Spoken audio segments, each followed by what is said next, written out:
sounds cliche, but I care a lot about people. And whether those are customers or employees, I want people to be the best versions of themselves. I want them to come to work stress-free.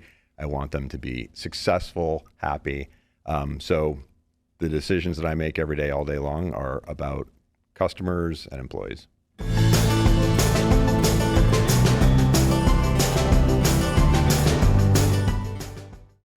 My day starts with why I'm here. I've said this so many times, but I believe so strongly in the mission of what we do, making workplaces safer and more sustainable. I spend enough time in industry that I know what the risks are, and I am motivated every day to come to work, to build a great company that in its delivery of what we do has a significant impact on worker health and safety.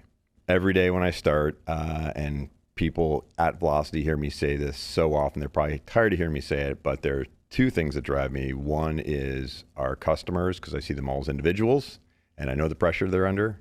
So anything that we can do to make their jobs and lives easier and better and more gratifying is incredibly important to me.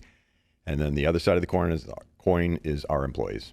I care equally. I sounds cliche, but I care a lot about people. And whether those are customers or employees, I want people to be the best versions of themselves. I want them to come to work stress-free. I want them to be successful, happy. So the decisions that I make every day, all day long, are about customers and employees.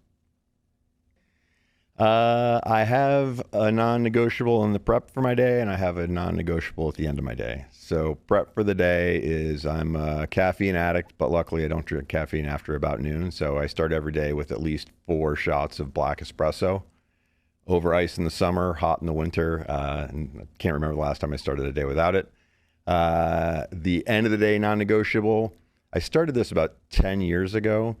I found that as the company grew bigger and bigger and bigger, the end of my day, I would end up feeling like all I did was fight fires.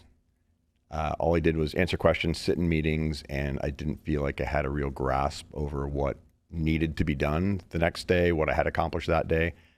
So for probably the last 10 years, I have 5 to 5:30 blocked off my calendar, and it says reflection and planning. And I don't always take the half an hour, but I stop at that part of that day, and I just look back through my notes, look back through any conversations that I had that I hadn't fully processed, get a feel for how the day went, get a feel for what my priorities are for the following day. That's often, but not always a task list, but at least have a feel for it.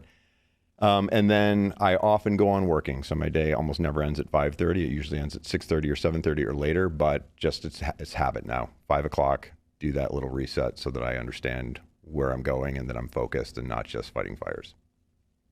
Why do I do what I do? Yes, I have been in some form of this industry for 2.5 decades. I am so motivated and interested by the progress that I've seen. As I've said, I know what we're up against. I know so many EHS professionals, many of whom are good friends of mine. I know the pressure they're under. I know the stress they're under. And I just see the progress that they and we make together every day. And if you're doing a job where you see progress every day that has impact, that's measurable, and that impact is on, tens, hundreds, thousands or more people, that's really motivating and very motivating for me.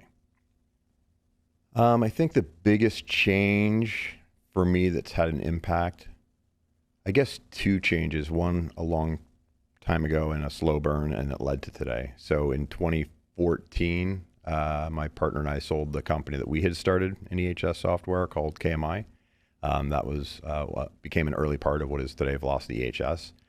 And that was a fork in the road. So gave up control to be part of a bigger thing. And if I hadn't done that, then things would be different today. And I'm not saying how they would be different, but they'd be very different. And then 2.5 years ago, when I became CEO of the company that I had sold my company to 10 years before that, that I think was a big impact, because I've always had pretty strong ideas about what a company needs to do to take care of its customers and its employees.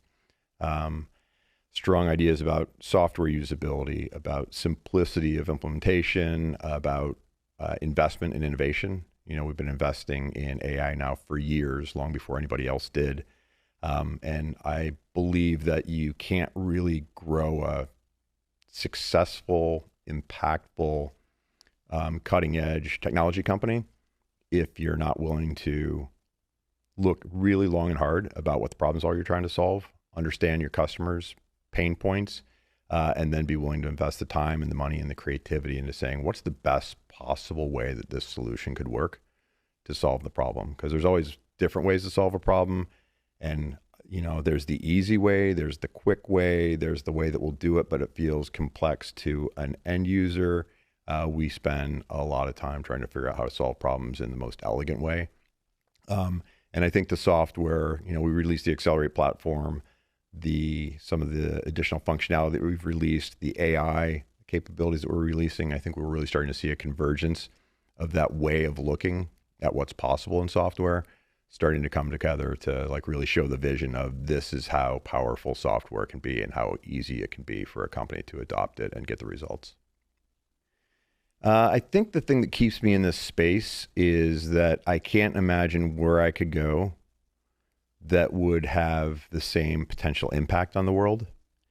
I've been in, software as a service and as an executive and as a CEO long enough that I think it wouldn't be very hard for me to run any other software as a service company. I've kind of learned it all either officially or through hard knocks. So if I went somewhere else, I don't think anything would change except what would I be impacting? Would I be impacting the way people shop for groceries? Would I be impacting the way people do their transportation, schedule their hockey games? So much software is a convenience or does something that's important to me, does something that's important to you, but is it really saving people's lives or preventing environmental degradation in a local community where there's a chemical plant? This is a real opportunity that gets me excited every day. So I just don't see how I could stop doing it. I think my why has gotten more people focused. Initially, my why was I thought I could do EHS software better than it was being done back in the early days of the industry. So was really focused on how to make this, how to deliver a better software experience, a more effective software experience. I think I probably over the course of the last 20 years, not a day goes by where I don't learn something else about people interaction. So I'm much more people focused than I used to be. I don't have conversations with people where I don't stop and try to think about what's in it for them. What do they need from me in this conversation? What's their perspective? I empathize with them. And the more you can take that approach, then every conversation, every interaction you have with people, I think just leads to a better, more positive outcome for them in particular, but for me too.